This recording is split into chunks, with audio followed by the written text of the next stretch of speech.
আসসালামু আলাইকুম। আজ আমার জীবনের নতুন একটা অধ্যায় শুরু হচ্ছে। আমি যাচ্ছি আমার বিজনেসের জন্য প্রথম কেনাকাটা করার জন্য মার্কেটে। আমি জানি শুরুটা খুব ছোট হইতে পারে, কিন্তু নিয়তটা কিন্তু অনেক বড়। আমি চেষ্টা করছি হালাল পথে পরিশ্রম দিয়ে আল্লাহর উপর ভরসা রেখে কিছু একটা গড়ে তুলতে। আজকে এই ছোট পদক্ষেপটাই হয়তোবা আগামী দিনের বড় একটা স্বপ্নের শুরু হবে আমার। আমি ভয় করি না, বিশ্বাস নিয়ে বের হচ্ছি। আল্লাহ ভরসা, বাকিটা চেষ্টা। সবাই আমার জন্য দোয়া করবেন, এই যাত্রা যেন আমার বরকতময় হয়, আমিন।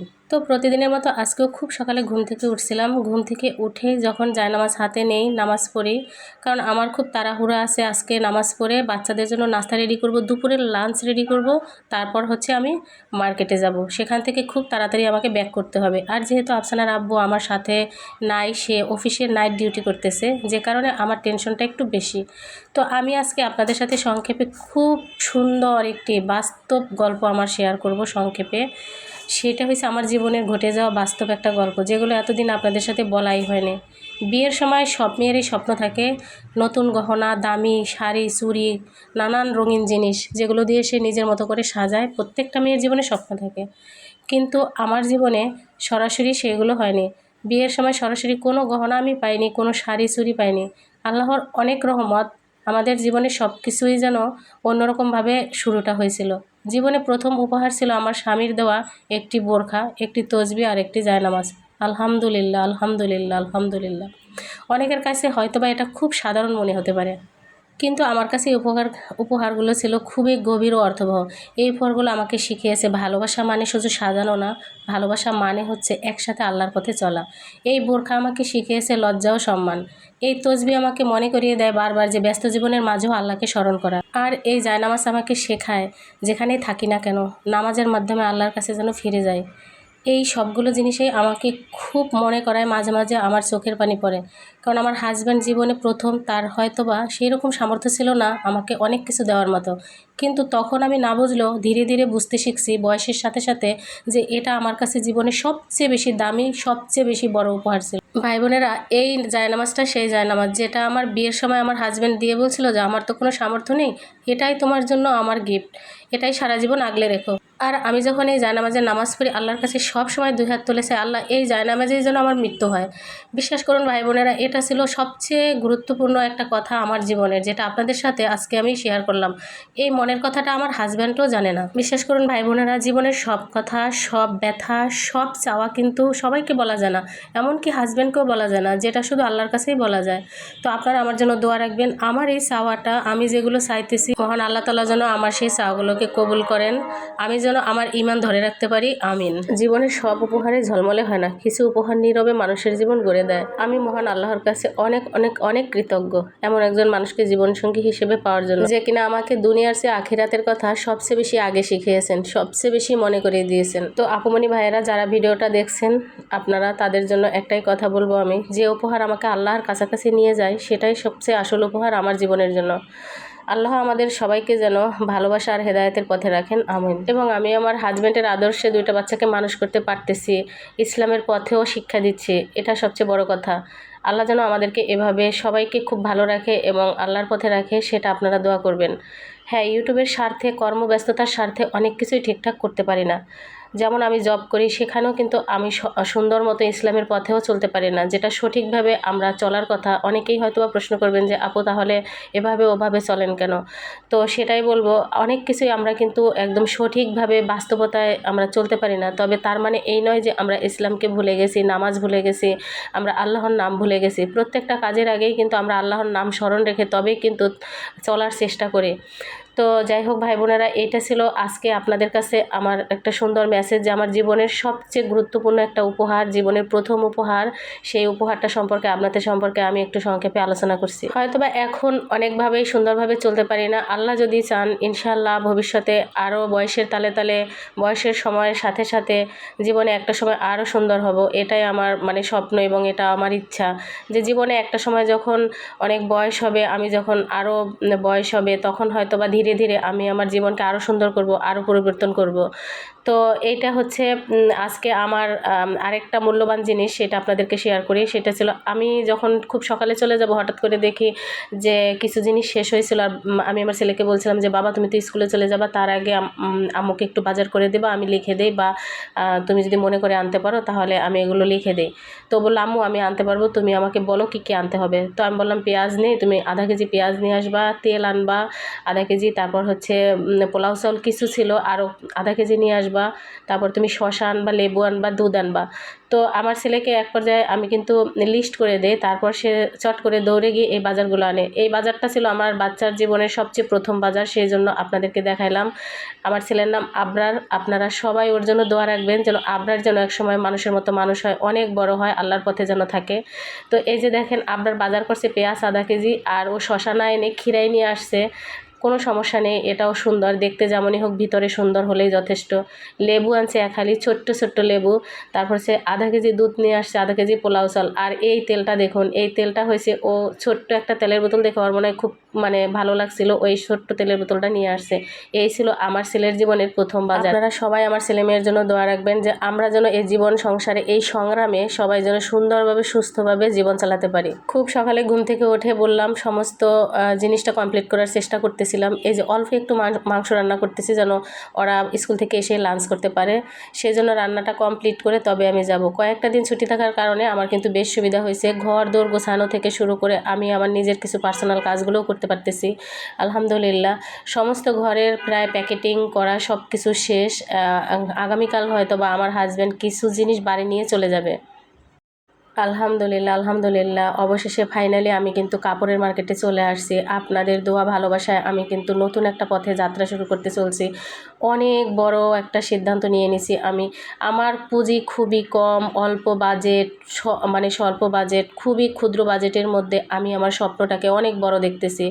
এই আজকের এই ছোট্ট বাজেটের মধ্যে ধীরে ধীরে আমি হাঁটবো। আমি অনেক বড় পুঁজি খাটিয়ে ব্যবসা করতে চাই না, আমি অল্প অল্প হাঁটতে হাঁটতে তারপর দৌড়াতে চাই। একটা সদ্য জন্ম নেওয়া শিশু যেমন প্রথমে নিষ্পাপ থাকে, প্রথমে তার সব কিছুই থাকে অজানা অচেনা, তেমনি করে আজও তেমনি আমার মনে হলো এই কাপড়ের বিজনেসের ব্যাপারে একদম ছোট্ট থেকেই আমি শুরু করব। আজকে অজানা অচেনা থেকে শুরু করব। তবে আজকে কিন্তু আমি একা আসি নাই, আমার হাজব্যান্ড এই যে পাশে বসা চলে আসছে। ও অফিস থেকে ডিউটি করছিল, নাইট ডিউটি। আপনারা হয়তো বা জানেন যে মেডিকেল টার্মের যারা কাজ করে, আমরা যারা হসপিটালে জব করি আমাদের কিন্তু 3টা শিফটে ডিউটি থাকে। যদিও বা আমি নাইট করি না, কিন্তু আমার হাজব্যান্ডের নাইট করতে হয়। সে নাইট ডিউটি করে তারপর হচ্ছে ঢাকাতে একটা জায়গায় এসে আমরা দাঁড়াই, ওখান থেকে নাস্তা করে সকালবেলা তারপর গাড়িতে উঠি। তো সে আমাকে শুধু একা ছাড়তে চায় না, যে জীবনে একটা পথে আমি প্রথম হাঁটবো, সেটা হোক না ছোট। ও প্রত্যেকটা জিনিস প্রত্যেকটা সময় আমার কিন্তু কাছে থেকে, আমাকে খুব কাছে থেকে আমাকে সাপোর্ট করছে, আমাকে আগলে রাখছে, একদম ছোট্ট বাচ্চার মতো ধীরে ধীরে আমাকে বড় করছে। আজকেও তার ব্যতিক্রম না। আপনারা আমার এত সুন্দর কথা শোনেন, এত সুন্দর ভিডিও দেখেন, এত সুন্দর জীবনযাত্রা দেখেন, সব কিছুই কিন্তু আমার হাজব্যান্ডের উছিলায়।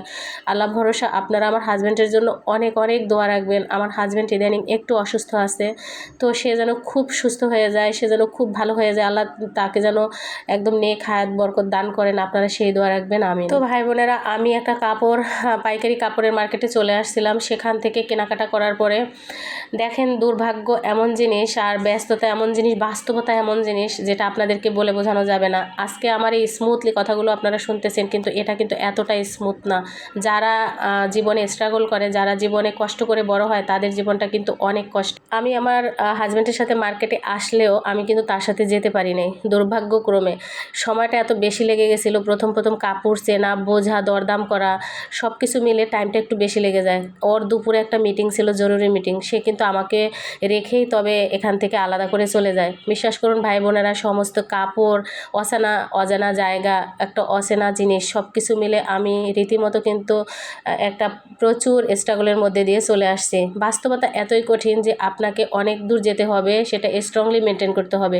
সব কিছু হয়তো বা ভিডিওতে শেয়ার করা যায় না, বোঝানো যায় না, কিন্তু যখন বাস্তবতায় আপনি হাঁটবেন আপনাকে অনেক কিছু ফেস করতে হবে, যেটা আপনি সেই ফেজের পরে যদি আপনি সেই পথে হাঁটতে পারেন, আপনি সেই কষ্টটাকে মানতে পারেন, ধৈর্য ধরতে পারেন, তবেই কিন্তু আপনার জীবনে সফলতা আসবে।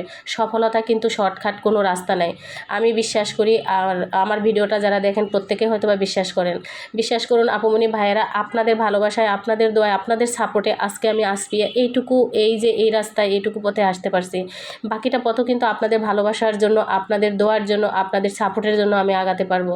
সেই জন্য আপনাদের কাছে জোরহাত করে মিনতি করি আপুরা, প্লিজ আপনারা যারা আমার ভিডিওটা দেখছেন একটা করে লাইক দিয়ে দেন। যারা এই মুহূর্তে ভিডিওটা দেখছেন লাইক দেন নাই, ভুলে যান প্লিজ। লাইক না দিলে আমার চ্যানেলটা কিন্তু আগাবে না। এবং সেই সাথে যারা আমাকে নিত্য নতুন কমেন্টস করে উৎসাহ দেন, আপনাদের প্রতি আমার একটাই রিকোয়েস্ট, প্লিজ আপনারা যদি একটু ভিডিওটা শেয়ার করেন আপনি আপনার প্রিয়জনের কাছে, হয়তোবা তারা এই ভিডিওটা দেখে আরও উৎসাহ পাবে, বেঁচে থাকার একটা অবলম্বন তাদেরও তৈরি হতে পারে। তো আপনারা শেয়ার করে দেবেন। কিছু আপুমনিরা উদ্যোগ নিয়েছে যে তারা কাপড় নিয়ে নতুন ব্যবসা শুরু করবেন, কিংবা তাদেরও এরকম আমার মতন ছোট্ট পরিসরে কিছু একটা করার ইচ্ছা, আগ্রহ প্রকাশ করছে আমার সাথে। তো তারা হয়েছে একদম প্রত্যন্ত জায়গা থেকে হয়তোবা এসে ঘুরে নিতে পারবে না, যেটা এত কষ্ট এই সহ্য করে তারা হয়তোবা নিতে পারবে না। তাদেরকে আমি কথা দিয়েছিলাম যে আমি একদম তাদের হাতে কাপড়গুলো পৌঁছে দেব। এই জানুয়ারি মাসে আমি একটা অফার দিয়েছিলাম যে আমি যেহেতু আমার জন্য কাপড় কিনতে যাচ্ছি, তাদের জন্য আমি কাপড় এনে পৌঁছে দেব। আলহামদুলিল্লাহ, অবশেষে সমস্ত আমার বোনের দোয়া ভালোবাসা নিয়ে এবং আমার স্বপ্ন, আমার আরও বোন আছে উদ্যোক্তা, যাদের রিজিক এবং স্বপ্ন নিয়ে আমি ঘরে ঢুকতে পারছি। আলহামদুলিল্লাহ, আলহামদুলিল্লাহ, আল্লাহর অনেক রহমত যে শুকরিয়া আদায় না করেই হয় না, যে আমি সুন্দরভাবে গিয়ে আবার সুন্দরভাবে কেনাকাটা করে ফাইনালি ঘরে আসতে পারছি, সেই সমস্ত স্বপ্নগুলো নিয়ে ঘরে ঢুকছি। তো এখন আপনাদের ভালোবাসার সাপোর্টে আমাকে এগিয়ে নিয়ে যাবে। আমি মনে করি যে শুধু আমি আপনাদের কাছে সাপোর্ট চাচ্ছি তা না, প্রত্যেকটা মানুষের সাপোর্টে বড় হয়, আগায়। আমার আশেপাশে যেসব জিনিস আছে সবগুলোই কিন্তু আমাদের সাপোর্ট লাগে বা আপনাদের সাপোর্ট লাগে। তো সেই জন্যই বলবো যে আমরা কিন্তু একে অপরকে সাপোর্ট করেই কিন্তু সামনে আগাতে পারি। তো যেমন ধরুন আমার অফিসে একটা আপুমনি এরকম ছোট্ট করে একটা বিজনেস স্টার্ট করছিল। অনেক সময় আছে যে আমার নিজের প্রয়োজন না হলেও আমি অন্য কাউকে গিফট করব, সেজন্য হলেও আমি কিন্তু কাপড়গুলো তার কাছ থেকে নিতাম বা বেডশিট নিতাম, যে ওই আপুটার জন্য একটু উপকার হয়, একটু ভালো হয়, একটু স্বাচ্ছন্দ্যে চলতে পারে। এই যে মানবতা বা সহানুভূতি, এটা কিন্তু আমরা সবাই সবার জন্য রাখবো। কারণ আমরা অনেক সময় অনেকভাবে টাকা পয়সা নষ্ট করি, সেটা নষ্ট না করে আমরা যদি আমার আশেপাশে যারা একদমই খুব অসহায়ভাবে আছে, বা আমার আত্মীয়র মধ্যে যারা আছে যে যাদেরকে একটা গিফট করলে খুব খুশি হয়ে যায়। তো সামনে ঈদ এবং রমজান আসতেছে, অনেক সময় আমরা অনেকেরই গিফট করার জন্য আমরা কিন্তু অনেক কিছু দিয়ে থাকি। তো সেটা যদি আমরা অন্য জায়গা থেকে না নিয়ে আমরা ছোট্ট উদ্যোক্তা যারা এরকম যারা আপুমনিরা ছোট্ট ব্যবসা করে, তাদের কাছ থেকে যদি আপনারা নেন তাহলে ওই আপুটার অনেক বেশি কাজে লাগবে। তো সেই জন্য আমি বলবো আমার কাছ থেকেই নিতে হবে এমন না। আমি শুরু করলাম আমার যাত্রাপথ, আল্লাহ তাআলাই আমার রিজিক যেভাবে রাখছেন সেভাবেই তৈরি হবেন, এটা আমি বিশ্বাস করি। তবে আমি বলবো যে আপনারা সবাই সবার জায়গা থেকে যেখানে আছেন, আপনার আশেপাশে হোক কিংবা আপনি যাকে যেভাবে দেখতেছেন, আপনার যেখানে ভালো লাগবে সেখান থেকে আপনি তাকে এরকম নিজে একটা জিনিস প্রোডাক্ট কিনে আপনি তাকে সহযোগিতা করতে পারেন। আর আপনি যে এই যে দূর থেকে একদম ইনডাইরেক্টলি তাকে সহযোগিতা করতেছেন বা ডাইরেক্টলি সহযোগিতা করতেছেন, সেটা কিন্তু কেউ না দেখলেও আল্লাহ তাআলার খাতায় কিন্তু আপনার জন্য অবশ্যই সুন্দর একটা নেক আমল লেখা থাকবে। তো আপুমনি ভাইয়েরা, আজকে আমি সারাদিন অনেক টায়ার্ড ছিলাম, সারাদিনে তেমন খাওয়া হয় না। বিশ্বাস করবেন না ভাই বোনেরা, পথে আসতেছিলাম আর ভাবতেছিলাম যে সফলতা 1 মিনিটে আসে না। আমি জীবনে অনেক কষ্ট করছি, অনেক কষ্টে, সেই কষ্টের গল্পগুলো আপনাদের সাথে মাঝে আমি শেয়ার করি বা করব।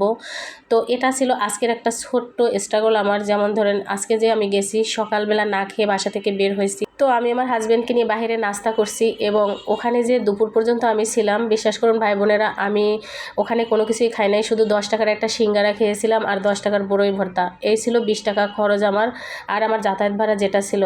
আমি সবসময় চিন্তা করছি যে বাসায় তো রান্না করে আসছি, ওখানে গিয়ে খাবো। 100 টাকার ইচ্ছা করলে বিরিয়ানি খেতেই পারতাম বা বাইরে খেতেই পারতাম, তাও কিন্তু খাই নাই।